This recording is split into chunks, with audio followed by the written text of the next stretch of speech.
Gloria Whitman had learned to count every coin long before she realized she could no longer remember the last time she bought something simply because she liked it.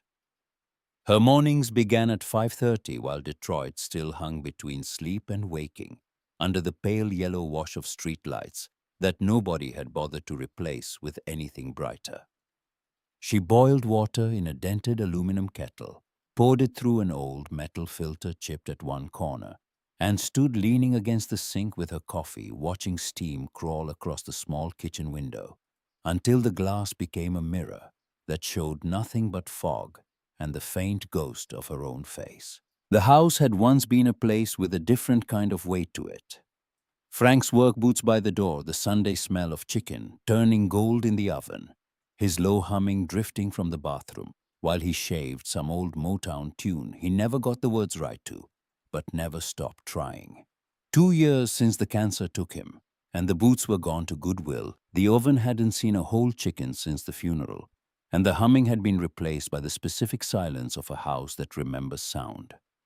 What remained were walls that held their breath, and bills fastened to the refrigerator door, with magnets shaped like fruit lemons and strawberries pinning down numbers that could make a person sick if she looked at them too long. She folded the electric bill and placed it on top of the hospital stack. 14 months of chemotherapy, 3 emergency admissions.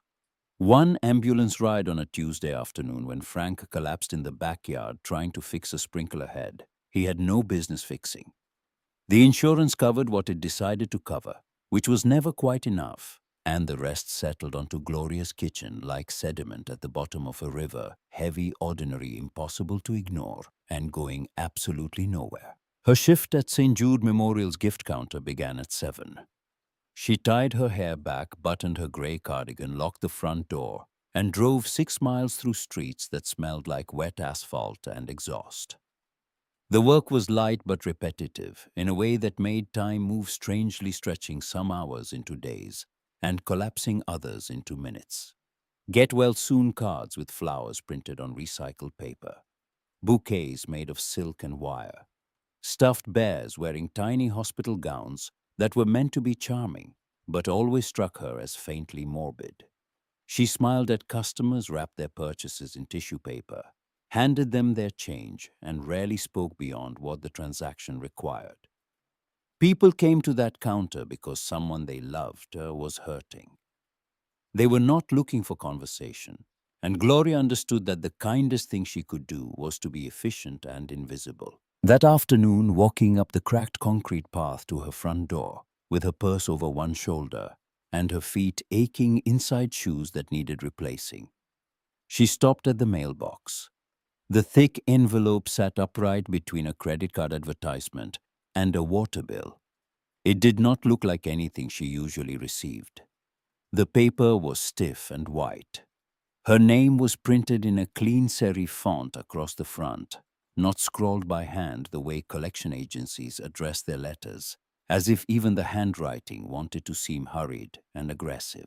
She carried everything inside, set her purse on the kitchen table, hung her cardigan on the back of the chair, and only then picked up the envelope again. She tore it open carefully along the top edge, the way she handled everything. Now slowly, deliberately, as though rushing might cause something fragile to break. The letter was from a law office in Chicago. Caulfield, Brewer and Strauss. The name meant nothing. She read the first paragraph standing up, then read it again, and then pulled the chair out and sat down because her legs made the decision before her mind caught up. Rose Calloway had passed away. The name landed in her chest like a stone dropped into still water. She had not heard it spoken aloud in decades. In the architecture of family memory, Rose existed only as a silhouette, the older sister, who stayed behind the woman Gloria's mother Dorothy had described with a tight jaw and careful words, the way people talk about a scar they don't want to explain. Someone who lived alone in a house that meant more to her than people did. Someone who was best left undiscussed. Gloria kept reading. She was the sole heir, no other relatives, no complicated conditions. The inheritance was a property in upstate New York, a guest house that Rose had operated alone for most of her adult life. Attached to the property was an overdue tax payment. 30 days to resolve it, or the county would begin seizure proceedings. She let the letter fall flat on the table and pressed both palms against the wood, as if the table might drift away. The kitchen clock ticked with a sound she normally never noticed, but that now filled the room like a slow, distant heartbeat that belonged to someone else. A guest house. She had never been there. She had never seen a photograph of it. She had only the vaguest recollection that the family had once owned such a place somewhere green and far away before everyone scattered before Dorothy moved to Detroit with a young husband. And a grudge she carried like luggage she refused to set down. Gloria's first thought was not hope. It was arithmetic. If there was furniture left inside old dressers, nightstands, maybe a few porcelain pieces, they could be sold. If the land still held value, it could be negotiated. If the total was enough to clear that stack of bills on the refrigerator, she might keep this house, the only place in the world that still smelled faintly of Frank when the heating vents kicked on in winter. She stood up to pour herself a glass of water and noticed for the first time in months the bottom of the pile on the refrigerator door. A bill had been pinned there so long, it had faded where the magnet pressed. She pulled it free. Frank's last prescription receipt, the one from the pharmacy on Gratiot Avenue, filled 4 days before he died. She turned it over because the back had a crease as though it had been folded and refolded many times. And there in Frank's handwriting, shaky by then, the letters listing slightly to the right, the way a man lists when he's walking into wind, were 4 words. Remember to call Rose. Gloria held the receipt under the kitchen light. Frank had never mentioned anyone named Rose. Not once in 31 years of marriage. Not during the long drugstore runs. Not during the nights when morphine made him talkative and strange, and he told her things she had never heard before about a dog he'd had as a boy, about a fight with his brother at a funeral, about how the color of the sky the morning they got married was the same blue as the inside of a mussel shell. He told her all of that, but never once said the name Rose. She folded the receipt and slipped it into the pocket of her house dress. The kitchen went on ticking. That night, she did not turn on the television. She sat at the table under the overhead light with the letter spread flat and a small spiral notebook open beside it. Gas for the drive, she estimated the distance, looked up the route on her phone, calculated fuel cost at current prices. Food on the road, she would pack sandwiches, buy coffee only when necessary. Time off work. She had 6 personal days remaining never used, because taking a day off felt like a luxury that belonged to someone with savings. She wrote each number in her careful slanted hand, added them up, subtracted the total from what remained in her checking account, and stared at what was left. It was not comfortable, but it was possible. She called Claire. Her daughter picked up on the 3rd ring, and the background noise, Theo's voice asking something about homework. A cabinet closing placed her immediately in the small apartment in Philadelphia where Claire had lived since the divorce. I got a letter today from a law firm in Chicago. Claire's attention sharpened audibly, the background sounds falling away as if she'd stepped into another room. What kind of letter? A woman named Rose Calloway died. She was your grandmother, Dorothy's older sister. She left me a property, a guest house up in New York. Silence. Then Claire's voice, careful and flat. The tone she used when she was already 3 steps ahead and didn't like where the path led. What's the catch? Overdue taxes, 30 days. So sell it. Use the money to clear the medical bills. Don't make this complicated, Mom. Gloria looked at the receipt in her pocket, the corner of it just visible above the fabric edge. I'm going to drive out and look at it first. Look at what? It's a building you've never seen owned by a woman you never knew. There's nothing to look at. There's paperwork to sign. I'm going to look at it first. The call ended, the way their calls often ended. Not with anger exactly, but with the specific friction that occurs between 2 people who love each other and solve problems in fundamentally different ways. Claire saw the world as a series of equations. Identify the variable, isolate it, solve. Gloria understood the appeal of that approach. She had raised Claire, after all, during years when the math of survival was the only math that mattered. But she also knew, had learned it the hard way, sitting beside Frank's hospital bed watching numbers on a monitor that told her everything and nothing, that some things could not be solved. They could only be walked into slowly, with both eyes open. 3 days later, she packed. The suitcase was old, a hard-shell Samsonite, in a color the manufacturer had probably called champagne, but that age had turned into something closer to the yellow of a bruised apple. She folded 3 sets of clothes: her toiletry bag, a flashlight, a box of granola bars, and a thermos. She locked the front door, checked it twice, and got into the car. The sedan was a 2009 Ford Taurus with 162,000 miles on it, a passenger side mirror held in place with electrical tape, and a rattle in the dashboard that appeared every time she hit a bump and disappeared every time she took it to the mechanic. The car started on the second try. She pulled out of the driveway and turned east. The drive from Detroit to upstate New York took longer than she had calculated. The interstate stretched flat and gray through Ohio, the land on either side brown and stubbled with last season's corn.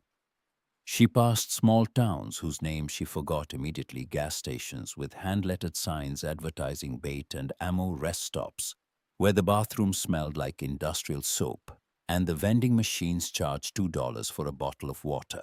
She stopped twice for gas and once to eat a peanut butter sandwich in a parking lot while watching a family of starlings fight over a French fry on the pavement. Every stop was an expense. She recorded each one in the notebook on the passenger seat. Pennsylvania rose into hills, the road curving through forests that were just beginning to think about turning green. She crossed into New York in the late afternoon, the light shifting from the flat white of overcast skies to something warmer, as if the sun had been waiting behind the state line. The GPS guided her off the highway and onto a 2-lane road that narrowed steadily, the houses growing farther apart, the trees growing closer together, until she turned onto a dirt road with no sign and no center line. And the voice on her phone announced that she had arrived at her destination. The road wound through a corridor of old-growth maples and oaks, whose branches met overhead in a canopy that filtered the late sun into coins of gold scattered across the windshield.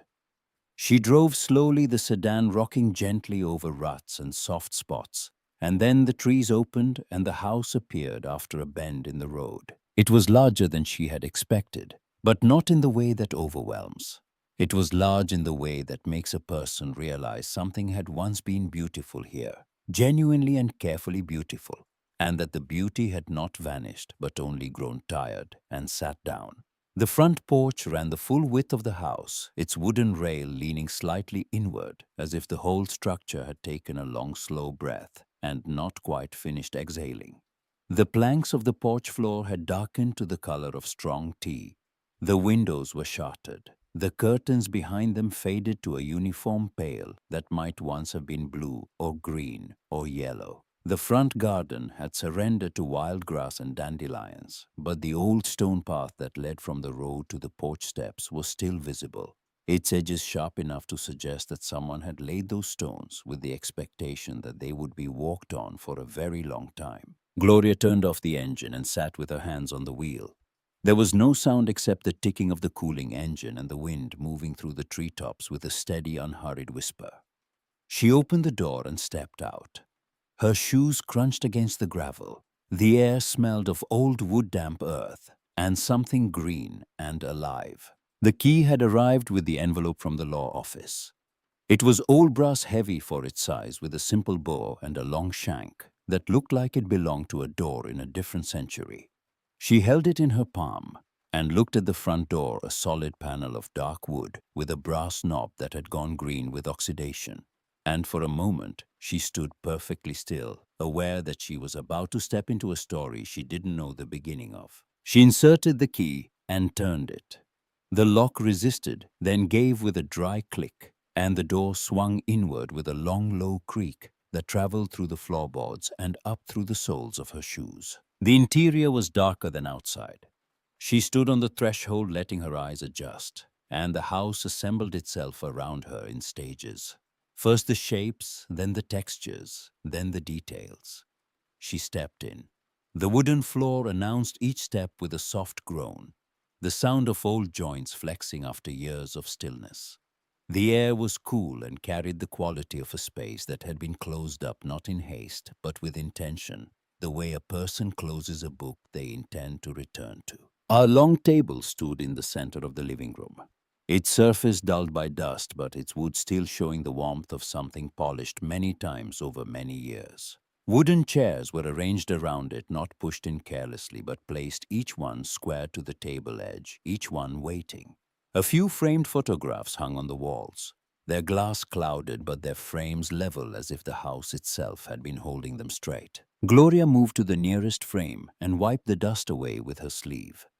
The photograph showed a family standing in front of this house on a day when the sun was high and the shadows fell short. The faces had blurred with time, but they were clear enough to see that the people were standing close together. Not posed close, but genuinely close, the way people stand when proximity is not an arrangement but a habit. She walked deeper, one room at a time. The kitchen with its heavy iron stove and deep porcelain sink. The dining room where a long sideboard still held a row of candlesticks.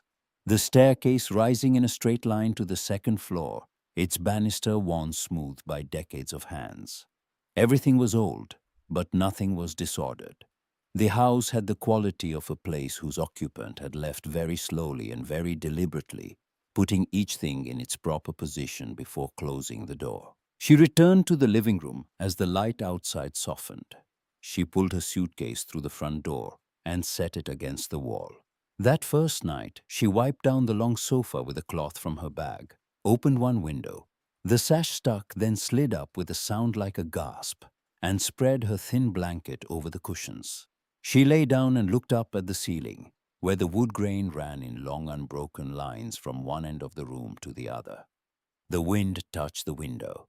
She closed her eyes. Morning arrived through the thin curtains like a hand gently placed on her shoulder. The light stretched across the floor, illuminating scratches and scuffs. She hadn't seen the evening before a map of years of footsteps and furniture legs, and dropped things and recovered things. Dust motes floated in the beams with the slow grace of creatures that had nowhere to be. She sat up slowly. Her knees protested the night on a couch too short for her body, and she pressed her palms against them and waited for the stiffness to recede the way she waited for everything now patiently without surprise. From outside came the sounds of birds, the rustle of leaves, the layered quiet of a place where silence was not absence, but the presence of many small sounds that hadn't learned to compete. In Detroit, she rarely heard that kind of quiet. She went into the kitchen and turned the faucet. The pipes shuddered, coughed, and released a thin stream that ran rusty for a few seconds before clearing. That was the first good sign. She set the kettle on the stove, found a burner that clicked to life on the third try, and searched her bag for instant coffee and the travel mug whose outer paint had worn away to bare metal where her fingers always gripped. While the water heated, she observed the kitchen more carefully. The wall cabinets were solid wood dovetail, joined the kind of carpentry nobody did anymore. A row of small brass hooks was mounted beneath the lowest shelf. Tablecloths were folded neatly in a drawer ironed into crisp squares that held their creases. A set of porcelain dishes rimmed in blue were stacked in a lower cabinet, only lightly chipped, each one separated by a square of felt. She opened a low cabinet beside the back door and found the notebooks. They were covered in cloth, a faded floral cotton, and tied with cotton string. The first was a list of seasonal menus written in a hand that was small, round, and extraordinarily even. Apple pie in September, onion soup in winter, mint lemon tea for hot days. Each entry was annotated with observations: too much cinnamon this year. The Hendersons preferred their eggs soft-boiled. The couple in room 4 sent a thank you card. The second notebook was a reservation ledger. Guest names, arrival dates, departure dates, and notes that transformed each entry from a record into a portrait. Room 3 needs an extra blanket, the wife gets cold. Mr. and Mrs. Whitaker like strawberry jam with breakfast but won't ask for it. The Lewis child is allergic to pecans, make sure the cookies are safe. Gloria turned the pages slowly, her finger pausing on annotations that were brief, but so attentive they felt almost intimate, the work of someone who understood that hospitality was not performance, but observation. Then between a note about ordering more Earl Grey tea and a reminder to replace the porch light, a different kind of entry. Call Dorothy in Detroit. If she does not answer, try again Thursday evening. Gloria's hand stopped. Dorothy. Her mother. The woman who had spent a lifetime describing Rose Calloway as someone who cared about nothing but a house and had cut her family loose.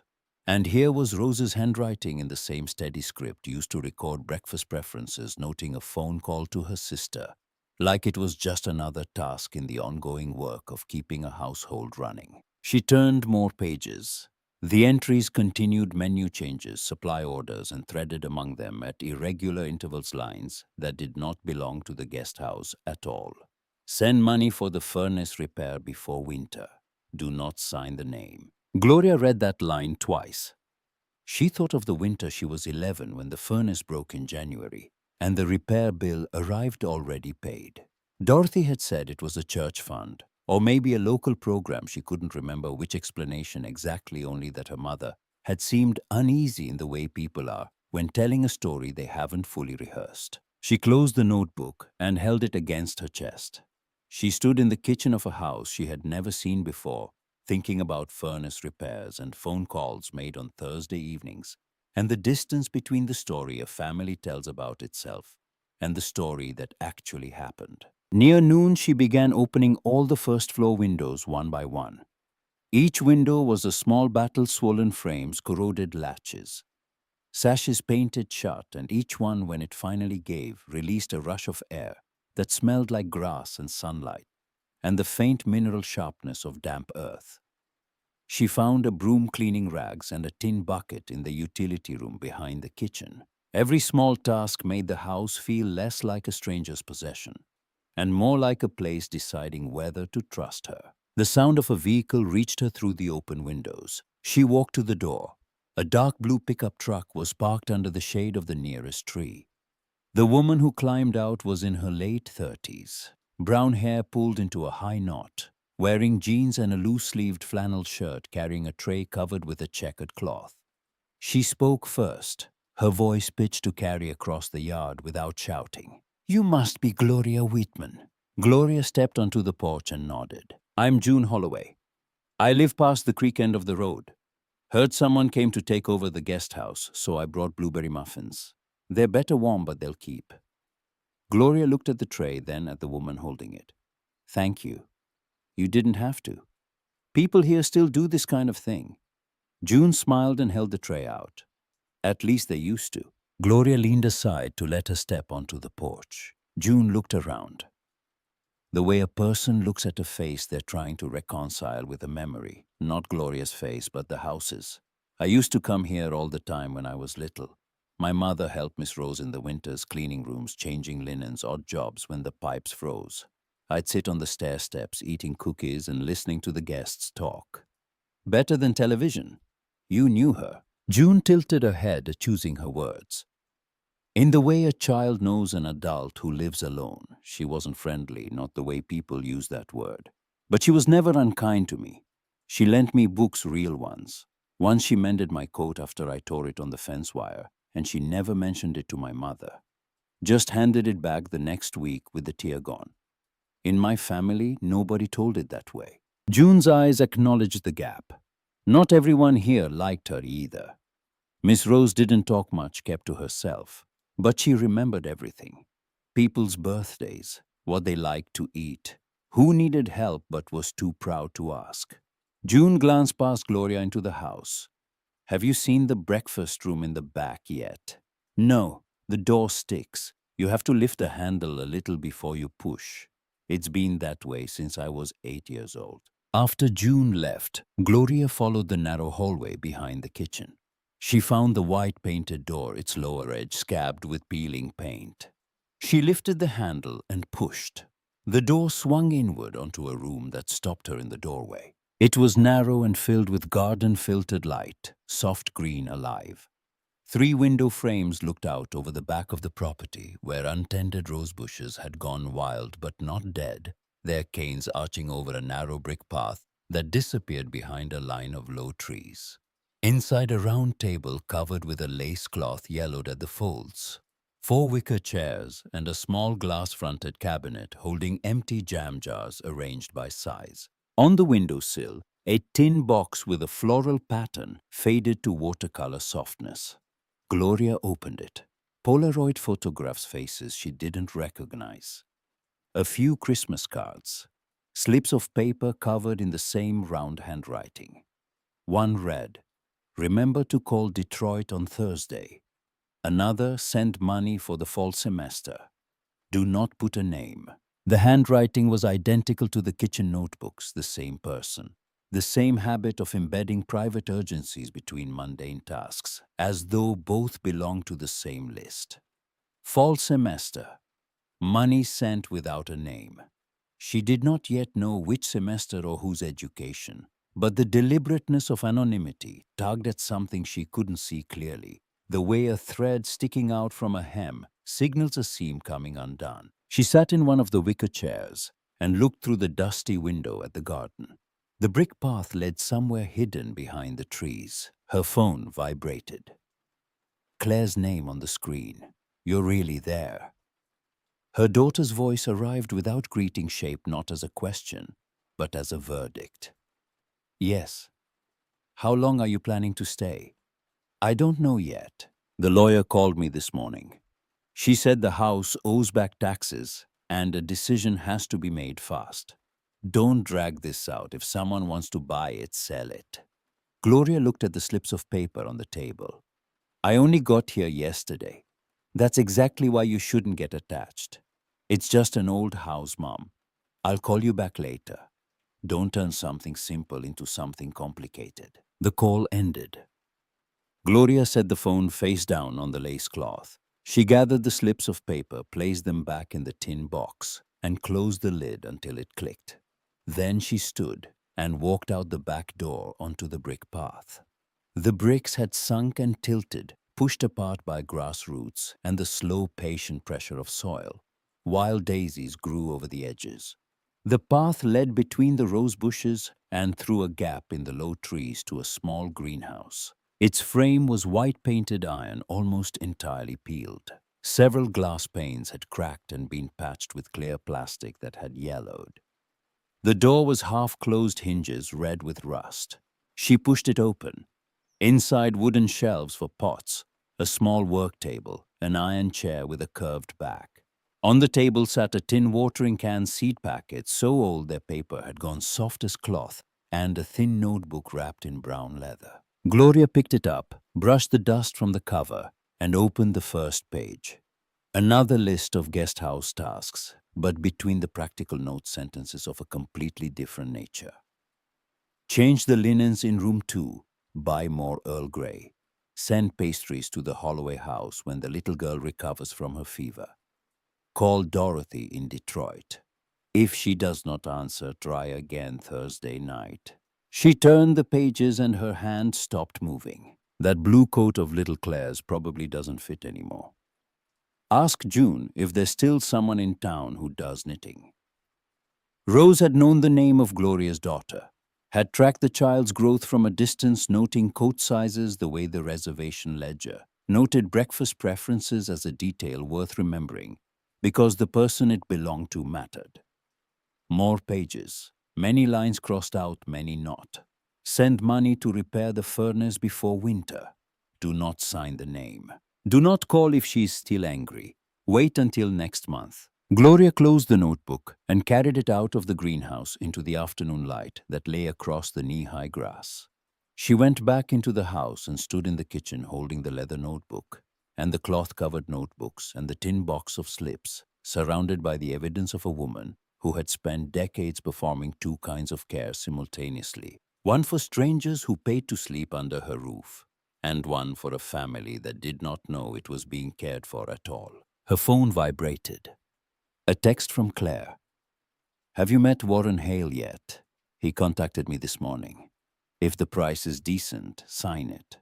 You can't stay there forever. A man she had never heard of had already contacted her daughter about a property Gloria had owned for less than a week. She typed several words, deleted them, typed again. Sent only, I haven't decided yet. The reply came immediately. Haven't decided what? You went there to solve a problem, not to live inside someone else's memories. Gloria set the phone down beside the tin box. She ate half a muffin to settle her hunger, then took the key and went outside. The evening had cooled. She walked around the side of the house to the north to a section of exterior walls she hadn't examined. The wood paneling here was different, darker, as if replaced at a different time, the grain running in another direction. She ran her hand along it. The seams were tighter than elsewhere, fitted with a precision that suggested someone had wanted this section to look like wall and nothing more. She went back inside and took Frank's old measuring tape from the toolbox in the trunk. The same Stanley tape he'd carried in his back pocket for 30 years. The case scratched and dented, the blade still accurate. She measured from the staircase door to the corner of the room, then measured the same distance from inside the hallway. The numbers did not match. The difference, perhaps 2 feet, told her that behind that paneling, there was space the house was not admitting to. She did not try to break through. She searched the lower floor, methodically opening drawers and cabinets and checking behind paintings. Near the end of the hallway, beneath a faded landscape painting, she found a low wall cabinet she had overlooked. In the bottom drawer, between old tablecloths and half-used candles, whose wax had softened and rehardened into new shapes, her fingers found a small brass key tied with a tarnished silver string. Attached to the string was a tag of stiff paper, and on the tag, in Rose Calloway's handwriting, "Family Room. Open only when you are ready to stay longer than a weekend." She put the key in her pocket next to Frank's prescription receipt and climbed the stairs to the second floor. Whatever was behind that wall would still be there tomorrow. But the letters in Rose's bedroom, she sensed they had waited for years beyond counting. And the woman who had written them was no longer alive to worry about whether they'd be found. The last door opened onto a room that did not look abandoned at all. On the bed, a cream-colored blanket worn soft at the edges. On the bedside table, reading glasses with wire frames. A small wind-up clock stopped at 3:20 and a hardcover novel placed face down at its midpoint, holding a place that would never be returned to. The wardrobe door stood slightly open. 2 wool dresses, the color of winter sky, a gray coat with bone buttons, a wide-brimmed hat tied with a ribbon, faded from burgundy to dusty rose. This was not a room that had been left. It was a room whose occupant had simply stopped being in it. Gloria pulled open the dressing table drawer. A tortoiseshell comb missing 2 teeth. Handkerchiefs folded into squares, so precise they might have been ironed that morning. And a stack of envelopes bound with a silver ribbon. On the first envelope, in handwriting she now knew as well as her own, was not her full name. Not Gloria Whitman. Just Gigi. No one had called her that in decades. She sat on the edge of the bed, the mattress sighing beneath her, with the particular sound of old springs accepting a weight they had not felt in a long time. She untied the ribbon. It slid free with almost no resistance, as though it had been tied loosely on purpose. The first letter was dated more than 10 years earlier. The handwriting was firm, though Gloria could detect in certain letters a tremor so slight it might have been emotion rather than age. Dear Gigi, I'm writing this letter without knowing whether I will send it. Perhaps I should have spoken much earlier when you were younger, and I was less proud. Your mother hates this house because she believes it stole my youth.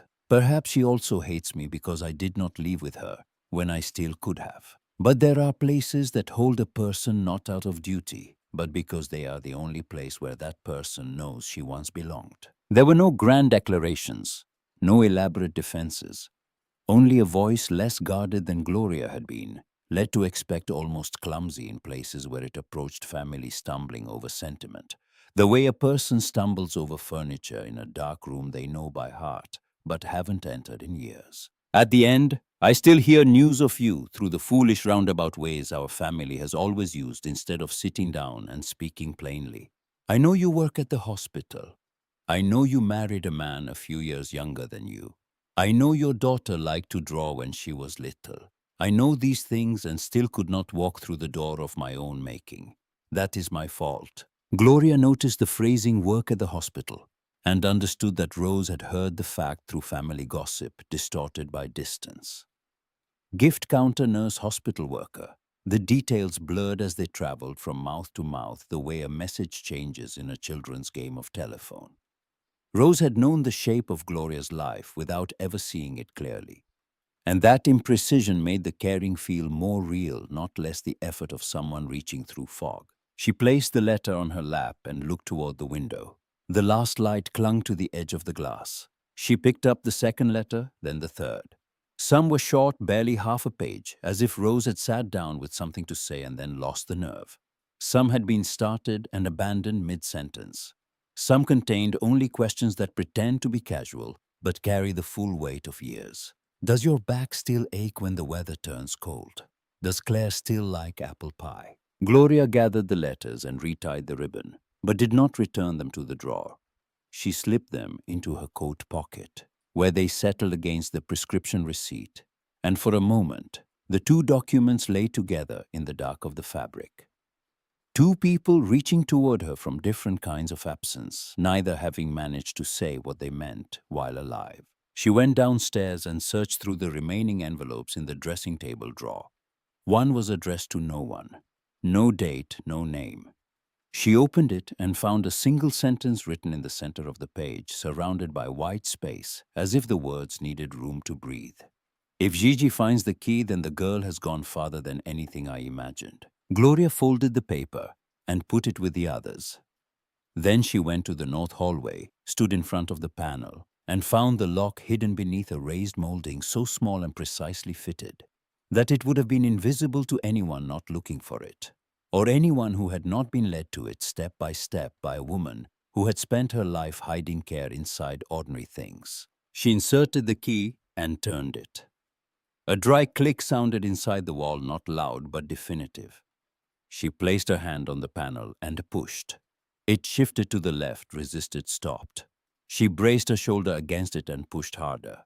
Dust fell in soft cascades, and the gap widened enough for her to step through. The space was not what she had expected. She had imagined storage and old closets sealed during a renovation. Instead, she found a small room nearly square windowless with a ceiling-mounted lamp with a frosted glass shade. She found the switch. The light came on warm and low, and the room revealed itself. It was a sitting room, private, built not for guests but for the person who took care of guests. An armchair in faded green velvet, a couch with a wool blanket, a round tea table, two low bookshelves filled with the kind of books people actually read, paperbacks with broken spines, hardcovers with coffee rings. In the corner, a small upright piano, its keys yellowed, but its surface polished, and on top of it, a framed photograph. A stopped mantel clock and a porcelain bowl filled with buttons of every size and color. On the couch lay a patchwork quilt made from fabric scraps that Gloria recognized instinctively as the remnants of clothing. Blue gingham that might have been a dress, gray wool matching the coat upstairs. Yellow cotton printed with small flowers that looked like something a child would wear. Beneath the tea table sat a large wooden box with brass hinges. On the walls, photographs were clipped to ribbons stretched horizontally with small wooden clothespins, informal, intimate, meant to be handled and rearranged and added to. The first photograph on the left ribbon showed two young women standing in front of a lake. Their hair was lifted by wind, the hems of their summer dresses caught mid-motion, and they were laughing, not posed, but genuinely laughing. The shorter woman was Dorothy. Gloria recognized her immediately in the nose, the eyes, the particular way she held her chin slightly raised, as if daring the world. The other was Rose, younger than any version Gloria had imagined. Her face turned halfway aside, but her mouth curved in a smile so unguarded, it looked like a different person. In all the years of Gloria's childhood, no one had mentioned that the two sisters had once stood together, like that easily, happily, without the weight of whatever eventually drove them to opposite ends of a silence that lasted decades. She sat in the armchair and opened the wooden box. Inside, arranged with the organizational precision she now recognized as Rose's signature envelopes, thin photograph albums, photocopied birth certificates, postcards, money transfer receipts, birthday cards, and at the bottom, wrapped in tissue paper, children's drawings made with crayons whose colors had faded to ghosts of themselves. One stack of envelopes was tied with a blue ribbon. The tag read, "For the years that were lost." Gloria untied the ribbon. The first letter was addressed to Dorothy but bore no postmark, never mailed. Rose had written about inviting her younger sister back to the guest house that summer, giving her the room overlooking the apple garden, baking pie, and making iced tea the way they had when they were girls. Then just beneath that passage, the ink shifted, the pen lifted, and sat down at a different angle, as though Rose had paused, looked out a window and come back carrying something heavier. "But you will not come if I write as though nothing happened. I know that." The second item was a bank receipt from more than 30 years ago, money transferred to a furnace repair company in Detroit. Attached with a rusted paperclip, a note on guest house stationery, winter in Michigan, does not spare a woman raising a small child. Gloria held the receipt in both hands. This was the money that had fixed the furnace the winter she was 11. The money Dorothy had attributed to a church fund. The money that kept them warm through January and February while Detroit hardened into iron and ice outside the windows. The third item stopped her breathing. A tuition bill from a children's art school in Detroit, Little Sparks Creative Academy. And in the upper right corner, written in Rose's hand, the name Claire. On the back, the girl draws houses a great deal. I hope she always has a place to draw. Gloria pressed her fingers against her eyes. Claire had attended a drawing class at 6 weeks of Saturday mornings in a studio that smelled like tempera paint. Then the money ran out. Gloria and Frank had assumed the payment came from a community grant, one of those small anonymous kindnesses that surface in neighborhoods where people look out for each other. It had been Rose the entire time. She reached into the bottom of the box. One more envelope, smaller than the others, different paper. On the front, in handwriting that was not Rose's, a single name, Rose. She knew the handwriting before she consciously identified it. The right word leaned the way the letters pressed hard at the beginning of each word and lightened toward the end. Frank. The letter inside was half a page on lined paper torn from a legal pad, the kind Frank kept in the kitchen drawer for grocery lists. "Dear Mrs. Calloway, I am the husband of Gloria. I found out about you from the old receipts that Dorothy left behind when she passed. I did not tell Gloria because I believe you would want to tell your own story in your own time. But I wanted you to know that this family is still here. And the house you sent the furnace money for, it is still warm every winter." Dated 6 months before Frank died. 6 months before the cancer closed his throat and took his voice and left him communicating in gestures and blinks. And at the very end, in 4 words scrawled on the back of a prescription receipt, "Remember to call Rose." He had known. The quiet man who fixed pipes and hummed Motown and never once mentioned Rose Calloway in 31 years of marriage had found the receipts after Dorothy's death, pieced the story together, and reached out not with accusations, but with a single message: we are still here. He had written to Rose not to confront her, but to comfort her, and he had kept it secret not out of deception, but out of a respect so deep it amounted to faith. Faith that the truth would find its way to the right person at the right time, even if he was no longer alive to witness it. Gloria placed the letter on the tea table and sat with her hands in her lap. She understood now why Frank had written those 4 words. Not as a reminder to himself, by then he was too sick for phone calls, but as a message to her left where he knew she would eventually find it. A breadcrumb on a trail that led from a pharmacy receipt in Detroit to a hidden room in upstate New York, from a dead man's handwriting to a dead woman's archive of invisible love. She whispered his name into the room, and the cedar-scented air absorbed it completely the way it had absorbed decades of silence before. The sound of a car on gravel broke the stillness. Not the gentle crunch of someone arriving carefully, but the hard, fast sound of someone who had driven a long way on a decision made in urgency. Then a car door slammed. Gloria stood, gathered Frank's letter and the tuition bill and the furnace receipt into the box, and stepped through the gap in the paneling. She pulled the panel nearly closed, not all the way, leaving a crack just wide enough to find again, and walked into the center of the house. Claire was standing in the living room. She had not taken off her jacket. Her handbag was still on her shoulder, the strap cutting a diagonal across her chest, and her face carried the expression of someone who has driven 3.5 hours on a decision made in frustration, and is now standing in the place where frustration has to either justify itself or dissolve. Behind her, half hidden by her hip, Theo peered around his mother's body at the room with the wide curiosity of a 9-year-old encountering a space that does not conform to anything in his experience. The boy was taller than the last time Gloria had seen him at Thanksgiving, when he'd sat building a tower out of dinner rolls while the adults talked about refinancing.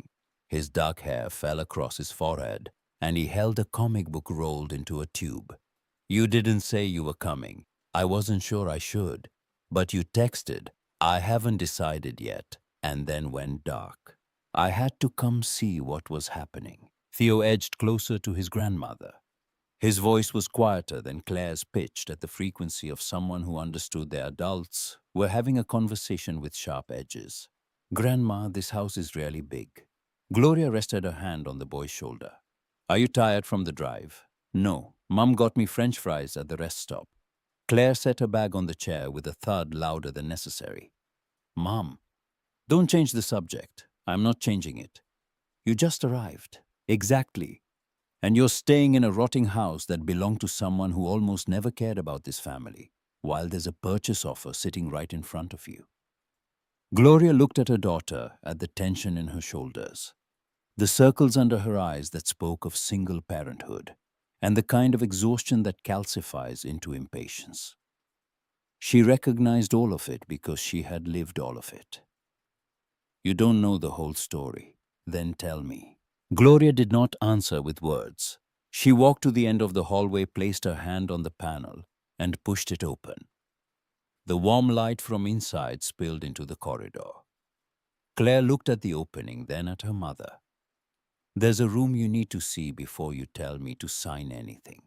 Claire stepped through the gap the way a person steps onto ice weight, held back, one foot committed, and the rest of the body waiting for permission. Theo followed without hesitation, slipping past his mother into the room with the fluid certainty of a child who has not yet learned to distrust unfamiliar places. The light received them both. Claire's eyes did what they always did: inventory, categorize, assess. The armchair, the couch, the bookshelves, the piano, the wooden box on the tea table, the photographs clipped to ribbons on the wall. Her gaze moved across each object, and then it stopped. On the far wall, pinned between a faded snapshot and a bent Christmas card, was a piece of paper covered in crayon. A yellow house, smoke curling from a chimney in the wobbly, optimistic spirals that only children draw. Beside the front door, 3 figures standing close together, their bodies made of straight lines and circles, their smiles wider than their faces. Theo pointed. "That looks like the kind of thing I used to draw in first grade." Claire stepped closer. In the lower corner, in pencil pressed so hard it had grooved the surface, 3 words in the unsteady hand of a child who had only recently learned to spell her own name: Claire, Mom, Dad. She stood in front of it with her arms at her sides. Gloria saw the exact moment something shifted behind her daughter's eyes, not a softening, not yet, but a fracture in the surface of a certainty she had carried into this house like luggage. Claire pulled back from the wall and picked up the envelopes tied with the blue ribbon. She weighed them in her hand, pulled the first letter free, and read, standing up. Then she pulled over the iron chair, sat down, and started the second. Theo moved from object to object with systematic curiosity. He studied the photographs, touched the piano keys without pressing them, picked up buttons from the porcelain bowl, and sorted them by color on the couch arm. Occasionally, he looked at his mother's face, checking the weather. There, the way children do, reading adult emotion with instruments more sensitive than anything science has produced. When Claire finished the second letter, she looked up. The tension in her face had changed character, shifting from readiness to argue to the hollowed stillness of someone who has learned a fact that rearranges other facts. She paid for my drawing class. Her voice was flat, stripped of inflection. It seems so. And the furnace money. Gloria nodded. Claire pressed her thumb against the bridge of her nose. Frank's gesture, the thing he did when processing something that didn't fit. Why didn't anyone tell us? Maybe because no one knew, or maybe because someone did know and found it easier to keep being angry than to admit the anger had been wrong. Claire picked up the tuition bill with her own name in Rose's handwriting. She turned it over and read the sentence on the back. The girl draws houses a great deal. I hope she always has a place to draw. And something crossed her face that was not quite grief and not quite recognition, but some compound of both, an emotion that only occurs when you discover that a stranger loved you. She set the bill down and her jaw tightened again, reassembling its armor. Keeping a drawing and paying a tuition bill are not the same as being present. It's easier to mail a check than to knock on someone's door. A lot easier. Gloria did not argue. She let the words stand in the room for a moment, acknowledging their weight. Because Claire was not wrong, she was only incomplete. Then she reached into the box and pulled out the last envelope, the one with Frank's handwriting, and held it out. Claire took it, unfolded the lined paper. Read the half-page letter her father had written 6 months before his death to a woman Claire had never heard of, in handwriting she had last seen on grocery lists, and the note taped to the bathroom mirror. The morning of her wedding. Be happy. That's all. Just be happy. She read the letter once, then again. Then she set it on the table with a care that bordered on reverence, smoothing the creases with her palm the way one smooths a map of a country one has only just learned exists. Dad knew, he knew, and he chose to let Rose tell her own story. Claire sat with that. The stopped clock on the piano offered no measurement, and without its ticking, the room existed in a kind of temporal suspension, not frozen, but floating. Theo had settled on the rug with a stack of photographs, arranging them in rows. The way he arranged baseball cards at home, creating a taxonomy of faces he did not recognize, but seemed instinctively to understand were connected to him. Gloria watched her daughter processing. She could see the resistance still working, Claire's jaw moving slightly, her fingers pressing into the wood of the chair arm, and she did not rush it. Some doors took longer to open than others. Some had to be pushed against before they could be walked through. Claire looked at the crayon drawing again, then at the furnace receipt, then at Frank's letter. 3 pieces of evidence from 3 different decades, each one contradicting the story she had carried her entire adult life. The story that Rose was selfish, distant, irrelevant. Against that story stood a check for a furnace, a bill for an art class, and a letter from her own father, written in the last months of his life, a man whose judgment Claire had never once questioned. She could dismiss Rose. She could dismiss Gloria. But she could not dismiss Frank. When she spoke, her voice had lost its edge but gained something heavier. I kept thinking you were holding on to a place that had nothing to do with us. But it turns out I'm the one who knew nothing about what this family actually was. Theo held out a photograph toward Gloria, arm extended straight the way children present discoveries, without ceremony, without doubt. Grandma is this mom when she was little. The photograph showed a girl of about 7, wearing a blue coat, standing in the back garden of this house, holding a wicker basket of apples. Her hair was shorter than Claire wore it now, and her expression was the open look of a child who has not yet learned to compose her face for cameras. Gloria held the photograph beside her daughter's face. It must be from the time your grandmother Dorothy brought you here. Claire shook her head slowly. I only vaguely remember. There was a long car ride, the smell of cinnamon in a kitchen, a cat lying on the doorstep. Its name was Biscuit. Your grandmother told that story once. It was one of the only times she mentioned this house without her voice going tight. What are you going to do? The question arrived without preamble, stripped of advice. Gloria recognized it as the first genuinely open question Claire had asked since walking in. "I'm not selling the entire property to Warren Hale." Claire's eyebrows drew together, but she did not immediately object. "The bills in Detroit are not going to disappear." "I know." Gloria placed her hand on the lid of the wooden box. "There are documents in here, a small savings fund. Rose set up some old bonds in her name and usage rights to the land behind the greenhouse. Not enough to live comfortably, but enough to work with." She told Claire about Naomi, the local lawyer, whose business card she had found tucked inside the bond certificates in the box, as if Rose had placed it there for exactly this purpose. Tomorrow morning, town office. The plan: sell the empty northern parcel to the local council who had wanted to open a public walking path to the river for years. Keep the main house, the greenhouse, the back garden. The proceeds from the land sale, combined with Rose's savings and the bonds, would cover the overdue taxes and most of the medical debt in Detroit. But not all of it. Gloria would not be able to replace the car. She would still take weekend shifts for at least another year. The bills would shrink slowly, stubbornly, like a snowbank in March. She was not choosing the easier arithmetic. She was choosing the arithmetic that left room for something other than numbers. And this house. "I'm keeping it. For what? So it doesn't become a parking lot for weekend visitors. So this family has one clear place to come back to when it needs to.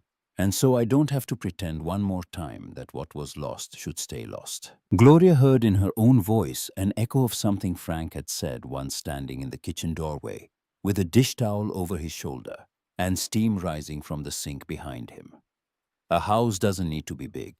It just needs someone who wants to come back to it. Can we come here in the summer?" Theo's voice rose from the floor, where he sat cross-legged among his rows of photographs.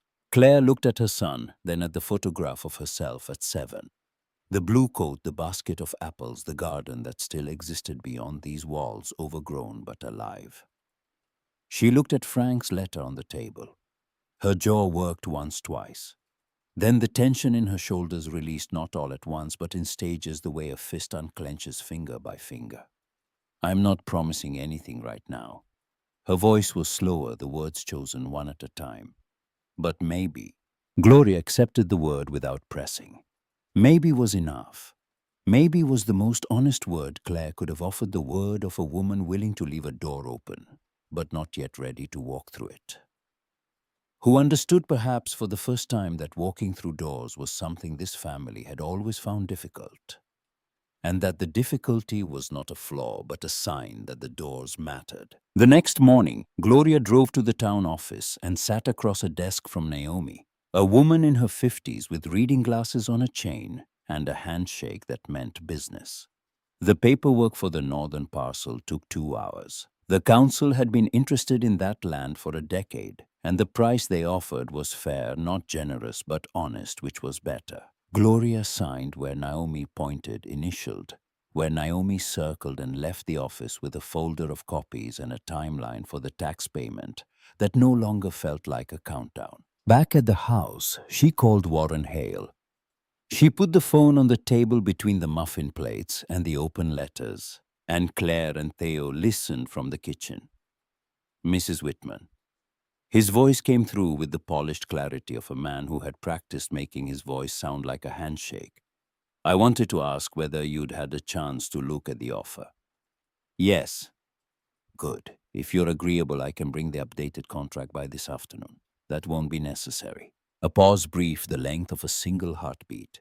"I won't be selling the entire property to you." His voice lowered. "You're passing up a very practical opportunity. I'm choosing a different one." She told him about the plan: Naomi, the northern parcel; the council, the river path. She spoke in the flat, clear language of a woman who had done her arithmetic and did not need it checked. Warren listened without interrupting. When she finished, he was quiet, and when he spoke, something underneath the smoothness had shifted.